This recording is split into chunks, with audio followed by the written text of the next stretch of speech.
ஒரு தந்தை செய்ய வேண்டிய அத்தனை காரியங்களையும் தமிழ்நாட்டின் முதலமைச்சர் தனதாக ஏற்றுக்கொண்டு செயல்படுகிறார். என் பிள்ளை கல்லூரிக்கு போகிறார், அவளுக்கு நிறைய பணம் கொடுத்து அனுப்புவதற்கு எனக்கு வாய்ப்பில்லை. நான் ஒரு கடைமட்ட தொழிலாளி. ஆனால் புதுமை பெண் திட்டத்திலே மாதம் 1000 ரூபாய் என் ஸ்தானத்திலிருந்து என் பிள்ளைக்கு தந்தையாக கொடுத்து அனுப்புகிறார் தமிழ்நாட்டின் முதலமைச்சர். மாதம் 1000 ரூபாய் உரிமை தொகை என்று அந்த பெண்ணுக்கும் என் பெண்ணையும் சொந்த பெண்ணாக ஏற்று உதவி கொண்டிருக்கிறார் தமிழ்நாட்டின் முதலமைச்சர். பட்டணத்திற்கு வேலை வாய்ப்புக்காக நேர்முக தேர்வுகளுக்காக இன்டர்வியூக்காக சென்றால் எந்த விடுதியில் தங்குவாளோ பாதுகாப்பாக அது இருக்குமோ என்று ஒரு தகப்பனாக நான் பயந்த போது நான் அடிக்கடி பல மேடைகளிலே சொல்வேன், எல்லோருக்கும் உடம்பிலே தழும்பு இருக்கும், திமுக காரனுக்கு தழும்புல தான் உடம்பு இருக்கும். இவர்கள் பார்க்காத மிசா கிடையாது, இவர்கள் பார்க்காத பொடா கிடையாது, இவர்கள் பார்க்காத தடா கிடையாது, இவர்கள் பார்க்காத இன்னல்கள் கிடையாது, அடக்குமுறைகள் கிடையாது. அத்தனையையும் எதிர்த்து தகர்த்து இன்றைக்கு 75 வருடங்களை கண்டு பவளவிழா கண்ட ஒரு இயக்கமாக இந்த இந்திய தேசமே வெளிவிரித்து பார்க்கிற ஆச்சரியங்களின் தோரணமாக இருப்பது திராவிட முன்னேற்ற கழகம்.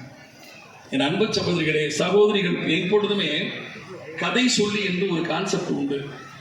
அண்ணாவும் வின்சென்ட் சர்ச்சில், அப்ரஹாம் லிங்கன் எல்லாம் கதை சொல்லித்தான் கருத்துக்களை சொல்வார்கள். அதிலும் குறிப்பாக குழந்தைகளும் பெண்களும் திரண்டிருந்தால் எந்த ஒரு பேச்சாளரும் கதைகளை மட்டுமே சொல்லு என்று சொல்வார்கள். அதனால கதை கேட்பதில் நீங்கள் ஆர்வமாக இருப்பதை நான் பார்க்கிறேன். என் அன்பு சகோதரிகளே, ஒரு ராஜா நாட்டு மக்களை எல்லாம் கூப்பிட்டு சொன்னார். ஒரு பெரிய நீச்சல் தொட்டியை கட்டினார். ஒரு பெரிய நீச்சல் தொட்டியை கட்டி அந்த நீச்சல் தொட்டிக்குள் நிறைய முதலைகளை கொண்டு வந்து விட்டார். அந்த முதலைகளுக்கெல்லாம் ஒரு 3 மாசம் இறையே போடாமல் பசியிலும் பட்டினியுமே போட்டு வைத்திருந்தார்.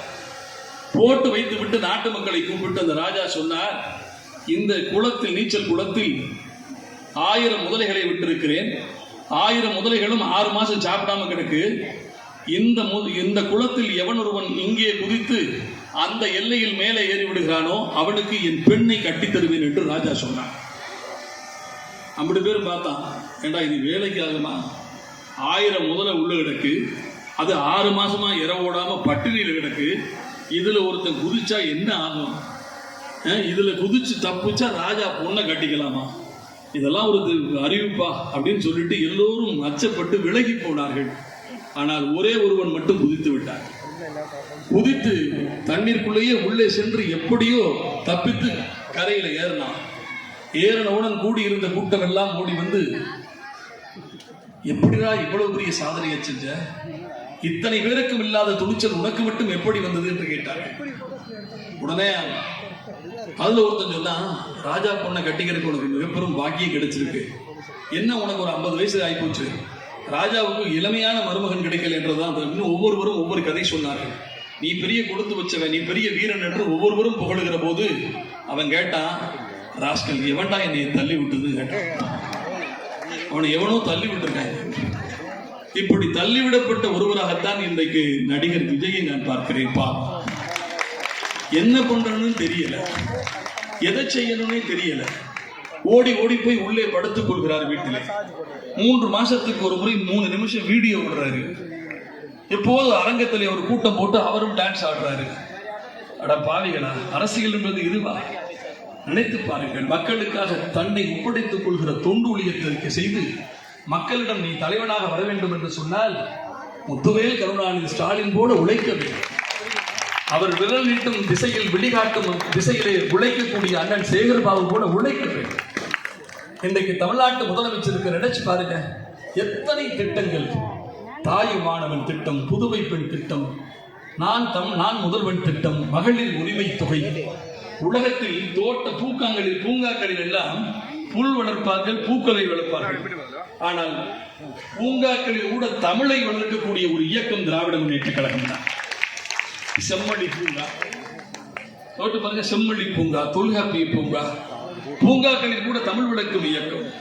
அத்தனை திட்டங்கள் இந்தியாவில் இப்படிப்பட்ட அளவுக்கு இத்தனை திட்டங்களை தோரணம் கட்டி உலக நாடுகளை வெளிவிரித்து பார்த்த இன்ன பிற மாநிலங்களும் தமிழ்நாட்டின் முதலமைச்சர் அமல்படுத்தக்கூடிய திட்டங்களை பின்பற்றக்கூடிய ஒரு அரசியல் சூழ்நிலையை உருவாக்கி இருக்கக்கூடிய ஒரே தலைவர் முத்துவேல் கருணாநிதி ஸ்டாலின் என்று சொன்னார். மறுக்க இவ்வளவு சேவைகள் நினைத்து இனிமே என்ன சார் செய்யணும்?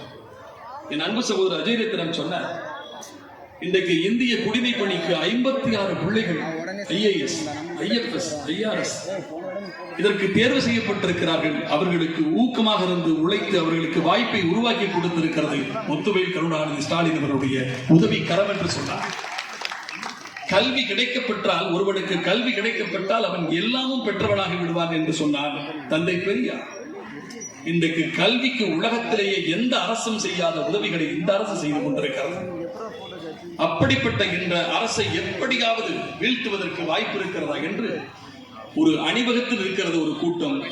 நீ 1000 கூட்டங்களை அழைத்துக் கொண்டு வந்தாலும், முப்படையே திரட்டி கொண்டு வந்தாலும், முத்துவேல் கருணாநிதி ஸ்டாலின் என்கின்ற அந்த கம்பீர குரல் 2026 புனித ஜாதி கோட்டையிலே ஒழிக்கின்ற காலம் விரைந்து வந்து கொண்டிருக்கிறது. இந்த தேர்தல் ஒரு சரித்திரம் காணாத விசித்திரம். இந்த தேர்தல் என்பது ஒரு சரித்திரம் காணாத விசித்திரம். முதலிடத்தை முத்துவேல் கருணாநிதி ஸ்டாலின் அவர்களுக்கு ஒதுக்கி வைத்துவிட்டு 2வது, 3வது, 4வது இடங்கள் யாருக்கு என்பதற்கான நடத்தப்படுகிற தேர்தல் தான் 2026. முதலிடத்தை ஒதுக்கி வச்சாச்சு. 2வது, 3வது இடங்கள் யாருக்கு என்பதை எதிர்கொள்வதற்கான தேர்தலாகத்தான் இன்றைக்கு நடந்து கொண்டிருக்கிறது. எனவே அன்பு சகோதரிகளே, தமிழகத்தினுடைய வளர்ச்சிக்காக, தமிழகத்தினுடைய மலர்ச்சிக்காக தன்னையே தந்துடைக்கும் அந்த தகப்பன் ஜாமிக்கு, அந்த தாயுமானவர் தலைவனுக்கு நாம் திருப்பி செலுத்துவதற்கு, நன்றி செலுத்துவதற்கு நம்மிடம் ஏதுமில்லை. நம்மிடம் இருப்பது இந்த ஒரு விரலால் எந்திரத்தில் உதயசூரியனை அழுத்தி நாம் செலுத்தக்கூடிய நன்றி கடன் ஒன்றுதான். விலையில்லா அரிசி கொடுக்கிறார், விடியல் பயணம் கொடுக்கிறார், புதுமை பெண் திட்டம் தருகிறார், மகளிர் உரிமை தொகை தருகிறார். கொரோனாவினுடைய 2ஆம் அலை உச்சத்தில் இருக்கிற போது 4000 ரூபாயை ஒவ்வொரு குடும்பத்திற்கும் கொடுத்தார். என் அன்பு சகோதரிகளுக்கு பொங்கல் சீர் 3000 ரூபாய் கொடுத்தார். எறும்பூரும் கரும்பு கொடுத்தார், முழு கரும்பு கொடுத்தார். ஆகிய அத்தனை ஒரு குடும்பத்தையே ஒரு முதலமைச்சர் வந்து தாங்கி பிடிக்கிற ஒரு அரசியலை நான் இப்பொழுதுதான் பார்க்கிறேன்.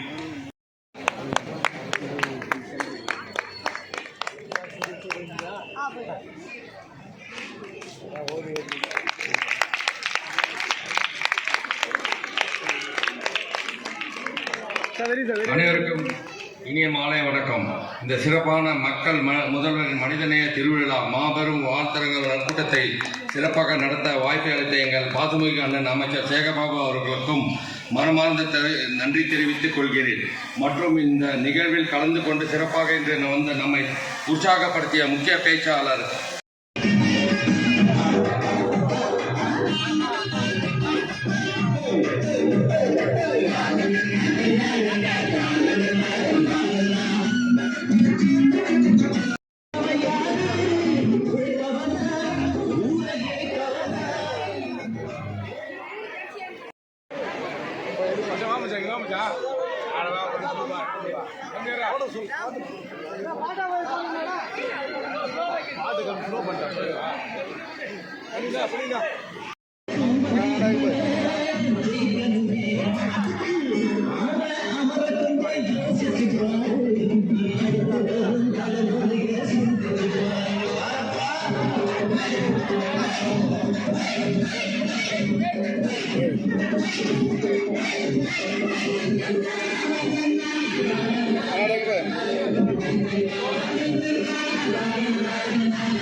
அடங்க பாருங்க அடங்க பாருங்க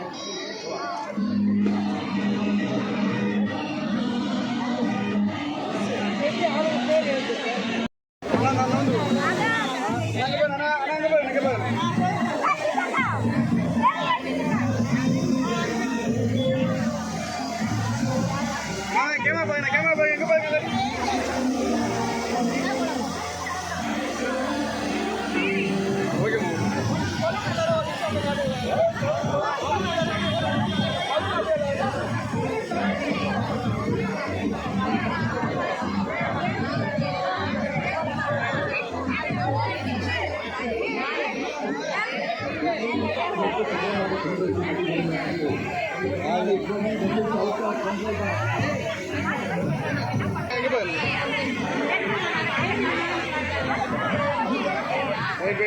நாங்க பாருங்க இங்க பாருங்க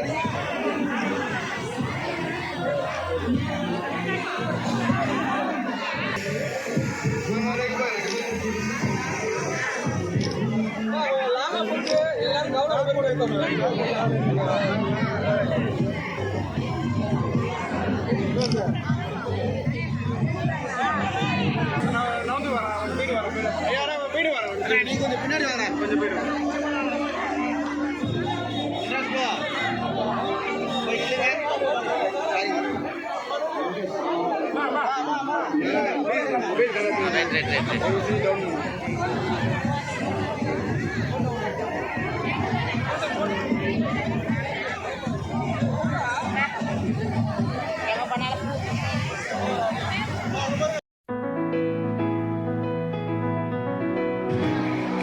ஒரு தந்தை செய்ய வேண்டிய அத்தனை காரியங்களையும் தமிழ்நாட்டின் முதலமைச்சர் தனதாக ஏற்றுக்கொண்டு செயல்படுகிறார்.